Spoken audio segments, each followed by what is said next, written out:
welcome to welcome back in quotation marks. Episode 1. This is going to be our unofficial or official first episode of Viking Fireside. We are joined here today by Mr. Andrew Valkauskas, the owner, the creator, the Viking, maybe not God, but Viking man himself. I don't know where he is on our screen. I think he's on top over here. And then we have Mr. Aaron. I don't know exactly what I guess he's logistic. He's the best when it comes to technical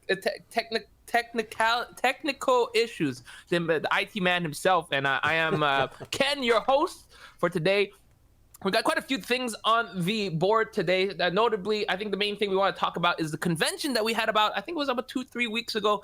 We're going to talk about a few things that happened there. We had like a few, I guess, hiccups, the logistic part of it. That's why we have Aaron. Aaron, fantastic when it comes to logistic. We have a lot of panels, a lot of cool stuff, especially since it was our first virtual, or my first virtual convention. So we're going to try to talk about our experiences. We have a few other things. We also want to talk more or less about our future Kickstarters and our roadmap, and a lot of cool stuff coming out. So that's going to be interesting. And then we're going to talk about the Celtic Encyclopedia.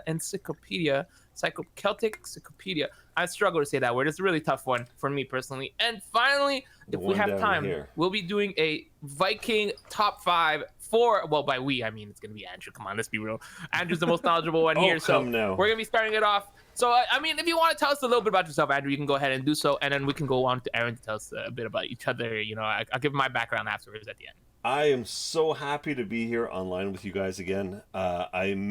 We got together again at GaryCon, a couple of weeks ago, like you said, Ken, and we just reminisced about the good old days pre-pandemic when we used to go on the road, go see these conventions, see fans, play some games with some Vikings, and even our YouTube channel, like the episodes we used to put on, which were such a blast. I went back and looked at some of the comments. People miss them.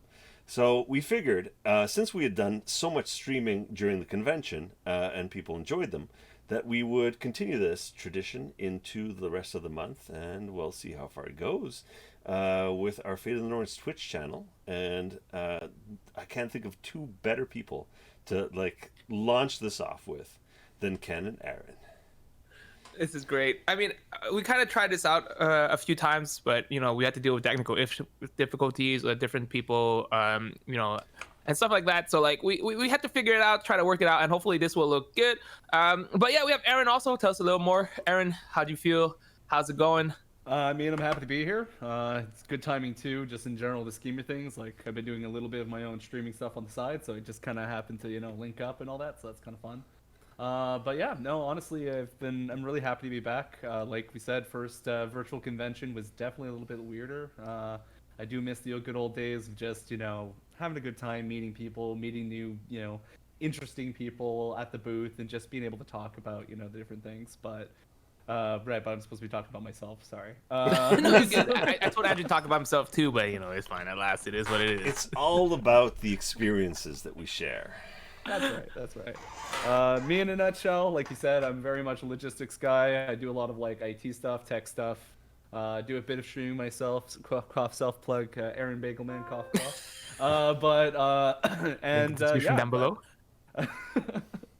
But yeah, and pretty much I've known Andrew for a little while here. Been playing his game, and well, happy to be here and happy to help. Yeah, we actually all live together in the same city. Well, close-ish. Andrew's kind of further out. So we've actually known each other for a long time. We met at a game store, so it's a really fun story. But speaking of like IRL interaction, it's quite different nowadays with all this pandemic. So we're talking about this virtual convention. I mean, the main reason that we're on Twitch right now is because we started streaming because of the convention. So it's a pretty good segue to talk about like what kind of difficulties do we have to deal with when it comes to like stream, because it's tough, right? Because there's not only one person on stream. It was multiple people. We had to have sometimes like 6 cameras at one time. So a lot, you know, audio, and then playing it online on the roll 20. So let me know the experience about it. I think we'll start off with Aaron. Aaron, tell us how it was when logistic, and then we'll continue on with Andrew with how he had to deal with like kind of like running the games and stuff like that, and author panels and stuff. So, like, the hardest part was figuring out how to capture people in video and audio, because just, like, Roll20 audio was garbage. and also, like, just making it look good at the same time. So it was a lot of, like, last-minute decisions, a lot of just, you know what, I'll do this, I'll kind of figure this out, put this overlay there, and it kind of worked out. So, I mean, it looked pretty good. A lot of the panels, this is the first time I have actually ever worked on any kind of panels with more than 4 people. So like a 6-person panel was quite a bit. But we kind of managed, luckily with, despite the fact that Discord completely shat out on us on one point in time, and there was a panic decided moment. to just stop working in Canada when most of us are Canadians. So it's kind of like, it's kind of hard to, recover from that real quick. But luckily we had a bit enough of a window. I was able to switch us over to Facebook nice and easy, and we're pretty good with that. But I would definitely say the harder part was like the technical side with certain people, I would say, who might have been a little less tech savvy. So it was very much just bringing out that, internet, that tech support side of myself. Click It's here, like, and yes, then you click just gotta here. click here, you gotta click there. But I'm happy those skills could be used for good instead of, some evil corporation I'd probably typically support. So it's a nice change of things here. At least I don't think Andrew's evil yet. That I know. I mean, speaking of technical issues, remember Andrew's webcam probably like 12p is like 12 pixels total. You can count it. It was something special. If you guys did watch during the convention and you saw Andrew, but I mean, it was not that bad. They shrunk it down, so it's 8-bit Andrew. It's a little bit better. But speaking of like that, a how Final was your Fantasy. experience with that, Andrew? I guess I don't know if it's your first time doing a panel or online or running games online. I know you being like 70 now or something along those lines. Dog it's kind of years, tough. yeah. I mean, one of the things that I've never done is run games online. And with this pandemic, it kind of forced my hand because we had to get a couple of books out during 2020. Creatures from Fairy Tale and Myth, Celtic Encyclopedia, Children of Ariu. And there was no way to get face-to-face with any of these beta testers. So we end up going on Roll20 for our first session. And oh my god, I was like, shoot me now. I can't do this. I cannot play online. It was just an absolute train wreck. And luckily, what I call J&J Productions, Joe and Josh, 2 awesome fans of the Fate of the Norns game, stepped in and they said, listen, we know, we can make this a lot better as an experience. We can write some macros. We can create a character sheet in Roll20. We can randomize runes being drawn from a bag and doing a cleanup on your playmat. And, 2, 3, 4 weeks later, all of a sudden I've gone from please shoot me now to holy cow, this is actually really playable, really fun. And it completely changed my perspective on terms of what our priorities are. We need to really think about the online play experience, especially during the pandemic. And so, fast forward this to Draconis, which was my first online convention in 2021, and everything went like super smooth. Joe stepped in just to, handle a couple of technical difficulties, but the whole thing ran like butter. And then we stepped into GaryCon, and there was a huge setup for that because I think we had 6 GMs. So we had to set up games for environments, Roll20 environments for 6 different GMs that are running 3 different adventures with their own set of pre-gens. And I hats off to the team. We didn't have a lot of time to prepare, but in the end, I mean, everyone that was writing it after the con, they had a blast in their games. So it's a whole new world now post pandemic in terms of this online play, and for Fate of the Norns as well. Yeah, it's really, really interesting, especially with a pandemic, how people had to kind of, I guess, grow and change based on, having to play online. But that being said, I did miss the days where we used to hang out in person, play games, 6 people, go to conventions. So it was pretty nice. I mean, I think one of the best experiences we've had recently, I mean, tell me about your experience, but like being able to talk to all the people I haven't seen in a long time at these virtual convention, which is really fun. I think at one point we were like 8 people talking just in that chat room, and it was just in between time. So that was a really fun. But what was your experience on that? We'll start with Aaron. Honestly, it was a breath of fresh air. Just being able to like you said, integrate with everyone. I won't lie, getting to interact a little bit with Ed Greenwood kind of made the inner child in me scream a bit, because that's kind of the guy who wrote my childhood. So it's like, but honestly, it was really nice, and just getting to see everyone. It's kind of like family, It's kind of like the people that I like to go see when I go to see these conventions. So it was really nice just to get to reconnect, because It feels like it's been years, even though it's been less than. It does feel like a lifetime Years, ago. yeah. This It's like- 1 year feels like 20 years. Yeah, Yeah, it's like it's we been got used long. to it. It's like, oh yeah, every month feels like a year, but it's only been a year since our last convention. I think it's been over a year now, but when we did the Gary, it was about a year, so that's kind of crazy. Yeah, Yeah. someone mentioned like, hey, you should come over after the pandemic to my house and we'll play some Magic. And I'm like, wait, what? Going into someone's house? That feels so weird. Like it's someone else's house. It's been a Pants? year of just yes. What are pants? Yeah, I won't stand up, because sometimes you don't have pants on, and you just gotta make sure.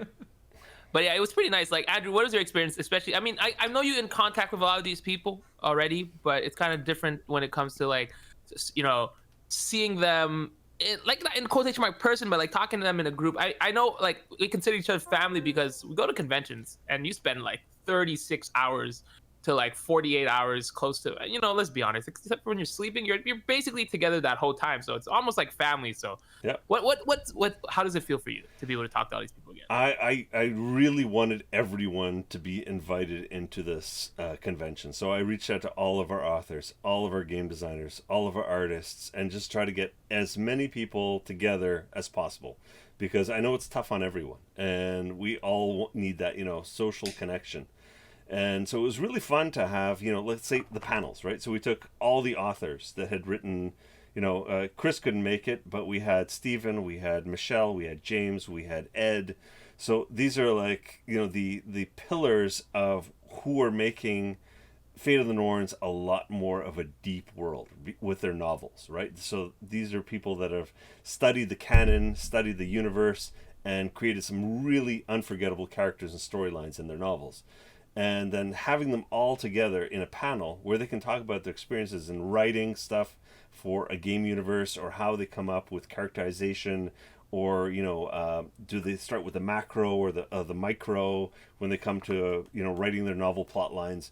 It was just an absolute blast. And then when we did our game design panel, I was looking at this and I'm like, okay, we've got a very, very I guess narrow view of how we're designing our games, because we're making Viking games, right? So it's like we want to have role-playing games that are based on Nordic tradition, things like runes and stuff. And I thought it'd be really interesting to have a gamer designer panel with more external voices in terms of how game design should happen. And I reached out to the GaryCon guys, and they were like, yeah, Steve Jackson is hanging out and he's got nothing to do. You should reach out to him. And so Steve Jackson from Steve Jackson Games joined us on one of the panels. And I said, that's fantastic, because that gives us this kind of like yin and yang where we can have these kind of interesting discussions. So all this stuff that happened on Twitter during GaryCon, you guys are going to get to see on YouTube, right? We're gonna try to put these feeds up on YouTube eventually. You mean Twitch, right? No, YouTube. YouTube. Because No, it's because you said Twitter, so I just want to make sure. Oh, did I say Oh yeah, Twitter? yeah. Not Twitter. Oh, these Twitch. fandangled new social media platforms. Back in my day, we had MySpace. Yeah, those panels were really fun to listen into. Honestly, I had a blast watching them and listening into them, obviously. But to transition to our next topic, speaking of all these fantastic authors and all these fantastic products that we have, let's talk about the Kickstarters and some of the new stuff that's coming up. What's the next Kickstarter that we plan on doing? And then we'll talk about the roadmap afterwards as well. But tell me about the next Kickstarter coming in. So the next Kickstarter is like just a few short weeks away. Right now we are putting the final touches on the Children Vary You. So we're dotting our I's, crossing our T's, doing the last pass before we release this to our Kickstarter backers. And this is an exciting book because it's our expansion from the Viking universe into the Celtic mythology and Celtic universe. And I've had two really great authors work on the Celtic Encyclopedia, and another project manager / game designer, James, who's been working on the rule book. You guys are in for a treat. Now, the next Kickstarter is going to be massive, and this is why we call it the Mega or Ultimate Viking Anthology. It's because we're bringing together a ton of talent for this one Kickstarter. So you are going to expect works from Ed Greenwood, the creator of Forgotten Realms. He he wrote a novel already in the Fate of the Norns universe, and he's now creating a box set. So if you think back to the old D&D second edition box sets of like Waterdeep or Greyhawk, we are creating one for the Fate of the Norns universe with Ed at the helm. I couldn't think of anyone better. Like if you ask me like who's your number one pick for a city box set, I'd say Ed. And we got him. Like it's just amazing. Joy to work with him. Then I brought back some of the great authors that we've worked with before. So we've got Michelle Franklin, who did a bunch of stories in Creatures of Fairy Tale and Myth. I fell in love with one of her characters, Mindel the Missionary. So this is kind of like a hapless missionary who means well, but wherever he goes, disaster follows. But in the end, he's got like a horseshoe up his butt because everything works out for him. So you can look behind him, the town's on fire, but it worked out for him. So he's just like an adorable character that deals with a lot of supernatural creatures. We've got Stephen Pearl, who's coming back with the next installment from his Horn of the Kraken novel. So you've got the same warband from Horn of the Kraken that are going to be in the Mistletoe Spear. And we're going to have stretch goals based on this novel as well. I don't want to give away too much. We've also got another project, which is by Vincent Pompetti and myself, which is, if you guys have been on our Patreon, Varghese the Firewolf, the graphic novel. So I've wanted to bring graphic novels into the Fate of the Norns universe. And the other project that I have is with Jonathan Borello, who is doing, what's it called? Erbiga Saga with me. And this is one of those sagas that is super fun to read.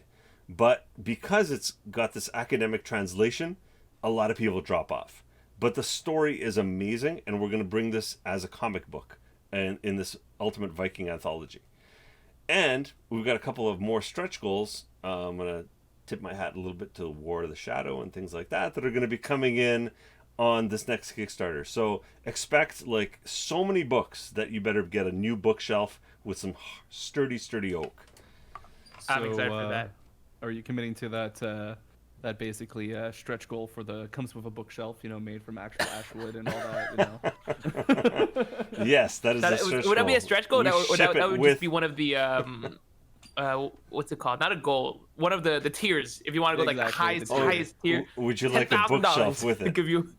Just let's hit up Wormwood and see if they'll do like some kind of combo. Oh yeah, absolutely. Yeah. That's smart.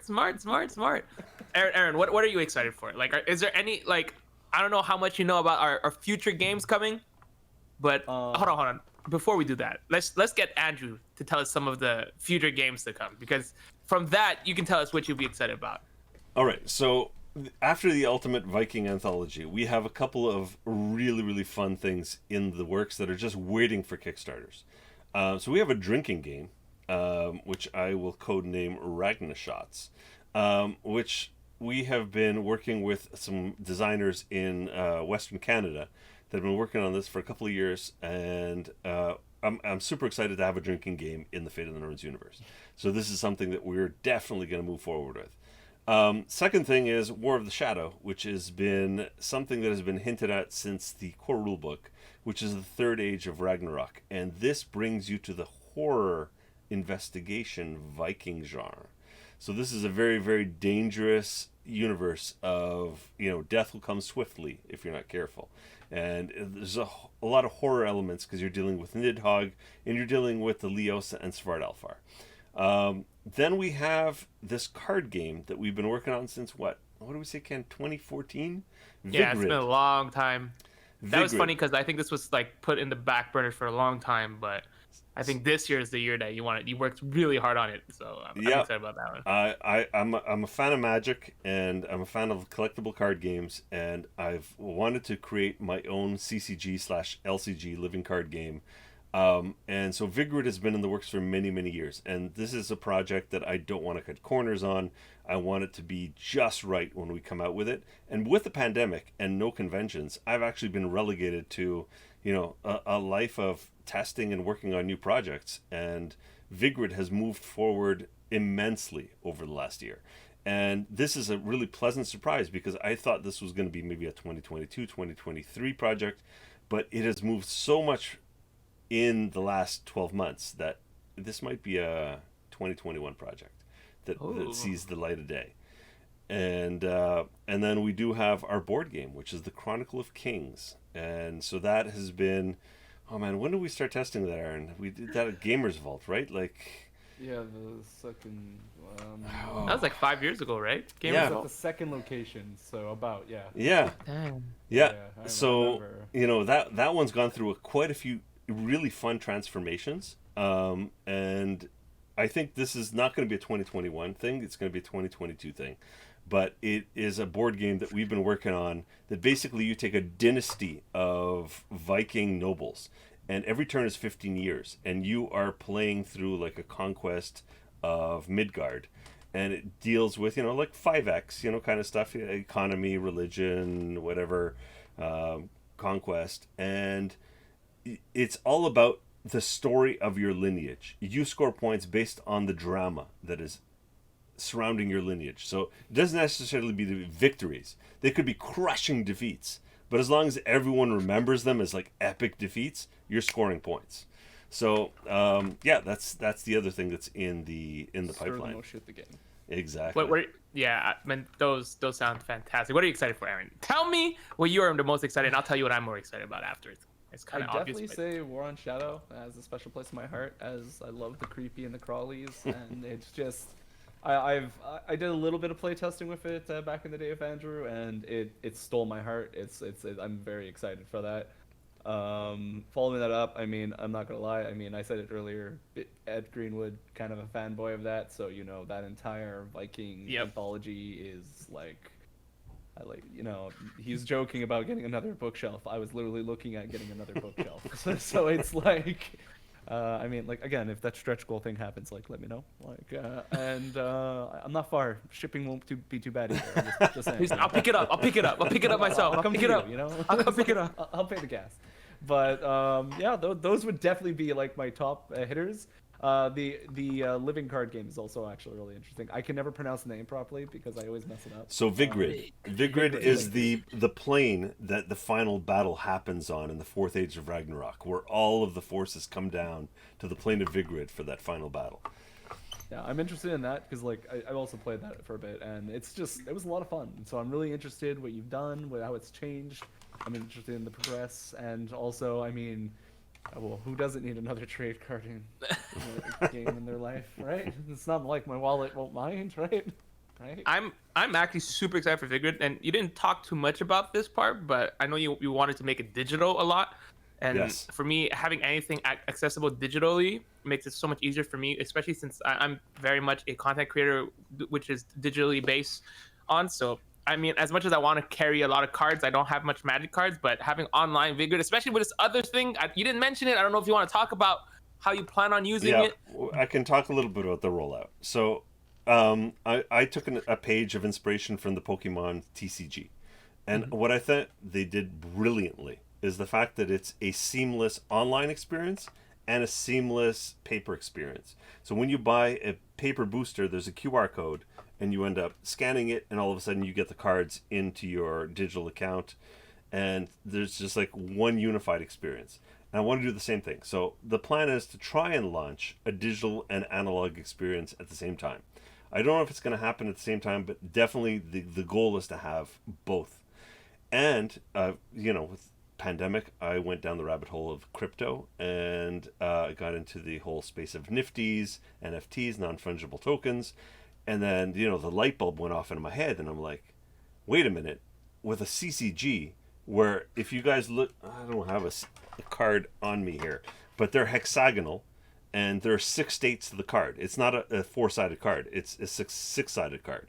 And there are 6 different states on the card. And so if you can end up having a player craft a unique card that becomes this nifty that can be used inside the game, I think that's a game changer as well for people that really love the collectible and unique side of it. Yeah, I'm actually super excited because I'm also into crypto, and non-fungible tokens just basically means that it cannot be copied, cannot be produced. So basically when you make that, you can have one of a kind, which is super awesome. And I think we haven't really seen any online NFT trading card games that have like gameplay into it. We have a lot of just regular collectibles out there, but none of them that implements it in a kind of like a game system. So that's why I'm very excited about that. The potential to also collect these cards makes it super interesting. So since we've finished talking about maybe the Kickstarter, let's go ahead and talk about some of the products that we currently have. Let's talk about the Celtic Encyclopedia and give us a little more info about it. Like, tell me a little backstory about it. Tell me what it's about. Why should someone pick this up? You know, what is it compared to in the regular products that we have right now? So one of the things that I realized that when we went out on tour after we really launched this commercially in 2012 or so, is the amount of people that would show up to our booth that are not gamers, that would just be drawn by the artwork, drawn by the myths, drawn by the stories. And this kind of planted a seed in my head of, we're not just a game company. We are a Viking or, you know, a mythology entertainment company. And so the Illuminated Edda was born from all of these demands of, I'm not a gamer, but I want a beautiful book that retells the tales of the Vikings and their heroes with beautiful illustrations. And after we launched the Illuminated Edda and the success we've seen, I said, well, when we're going into new mythologies like Celtic mythology, it would make complete sense for us to create a non-gamer book, which is just beautiful artwork, the tales of, you know, the heroes, the gods, the kingdoms of the Celts, and the history. And this is what the Celtic Encyclopedia is, which is just down below here on the stream.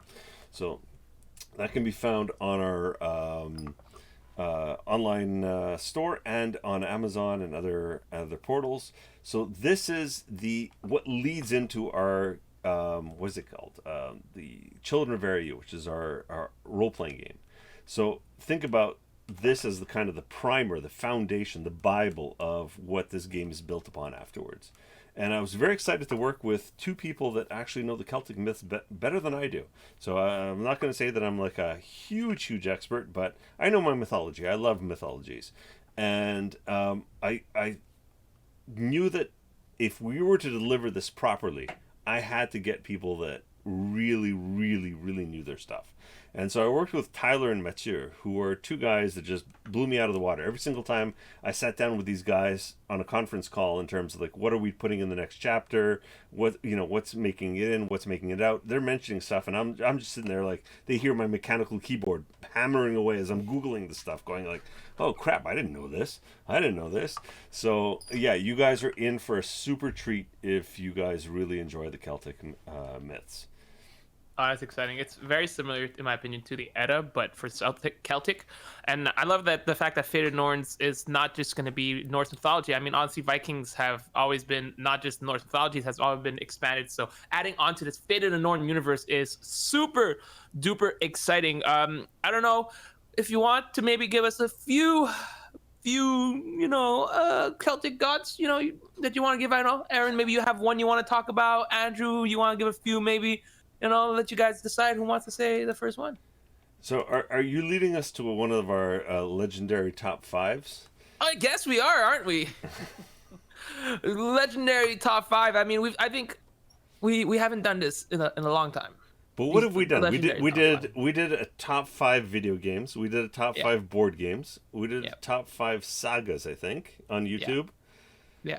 So we're going into the Celtic realm here. Oh, yeah. Interesting. I don't know, man. Tell me a little bit about it. Tell me what would be. Like, you want to give your top 5? I think you can give your top 5. I mean, Aaron, if you want to chime in, maybe you want one. Yeah, I got like one. All right. Give me your favorite one. Give me your favorite one. I really like Brea. I'm not sure if I'm pronouncing her name right, Brea or something like that. But, so. Funny anecdote right there. So with dealing with Celtic and mythology, you're dealing with Old Gaelic. And Old Gaelic, you cannot read phonetically. I learned this when I started drinking Irish whiskey. So I'm right, is what I'm hearing. Yeah. Okay, awesome.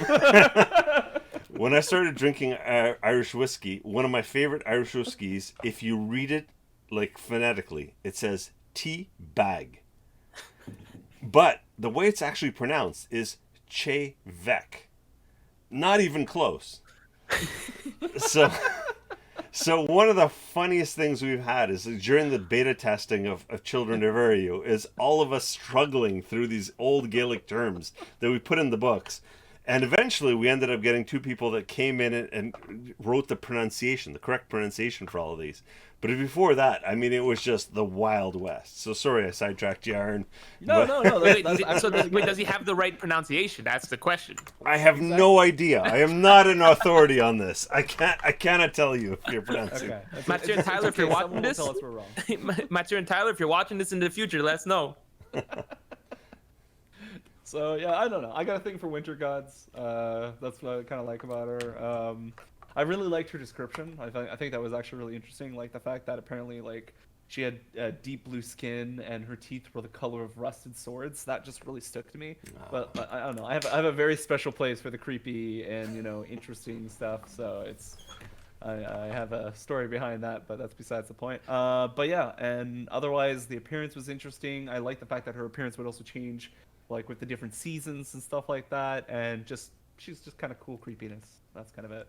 And then my next close one would be the Morrigan, but that's kind of like cheating. That's part of Andrew's one, yeah. Yeah.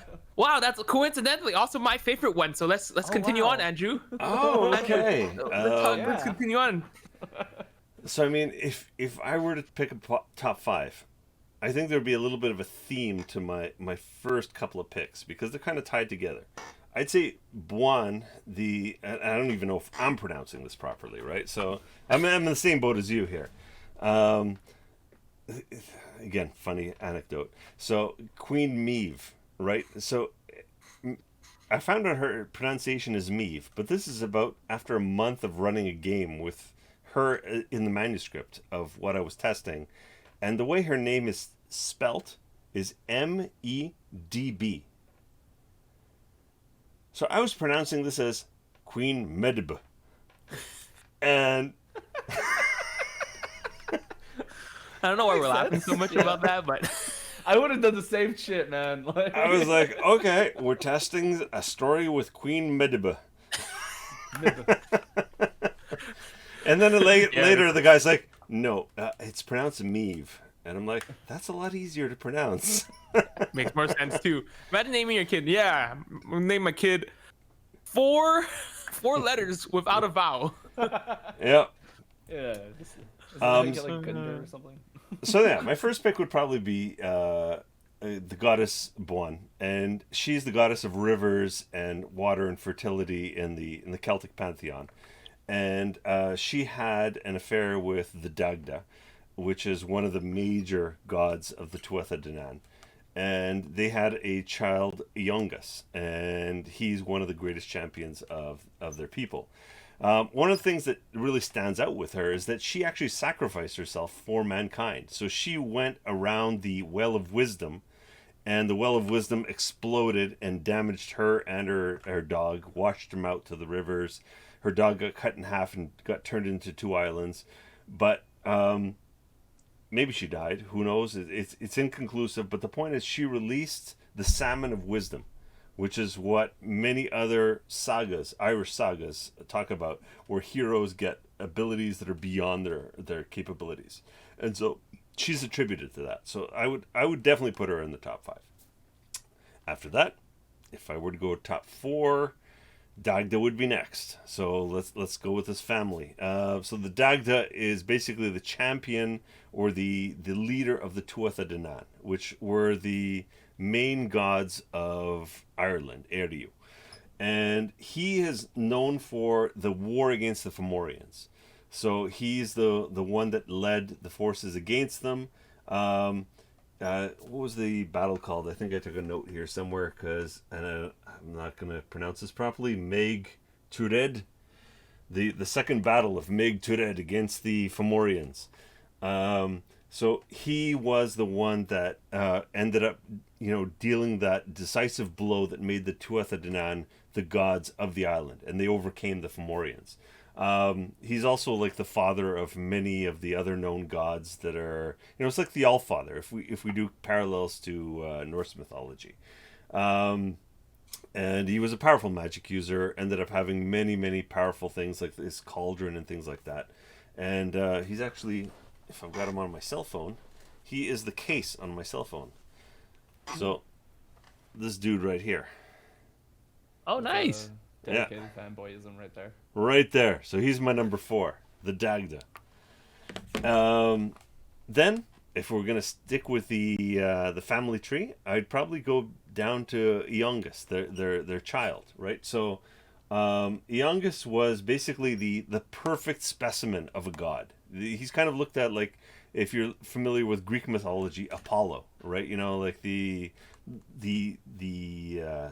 alpha of the gods, like the perfect athlete, the perfect swordsman, horseman, and you know all of that. And he's smart too, because while he's away, the Dagda gives off his kingdom to all of his children that are present. And when he shows up, he's like, there's no kingdom here for me? What the hell? And so he tricks his father into actually handing over the entire kingdom to himself.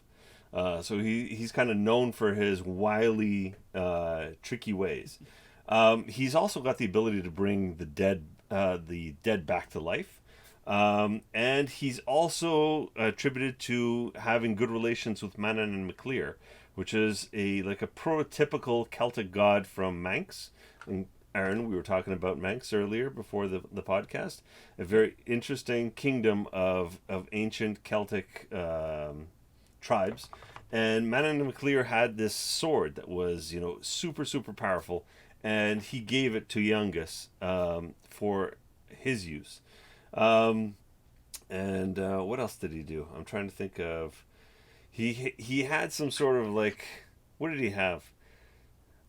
Some sort of romantic affection for a goddess, I think, and she tried to test him by shape-changing herself into a swan, and making sure that if he was really worthy, he'd be able to pick her out from this flock of swans.